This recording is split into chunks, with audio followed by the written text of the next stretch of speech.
सब्र और शुक्र से वह मकाम भी मिलते हैं जिनको हासिल करने का हमने कभी गुमान भी नहीं किया होता।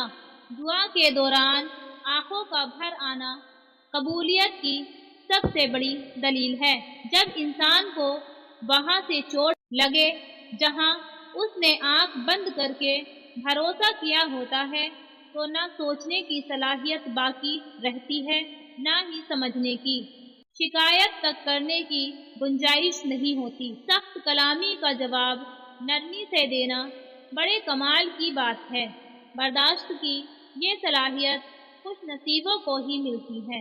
या अल्लाह, हमें आजिज़ी, इंकिसारी, दरगुजर और तौबा करने वाले इन खास लोगों में शामिल फरमा जो तेरी रज़ा के आगे सर झुकाते हैं और जिनको तू पसंद करता है।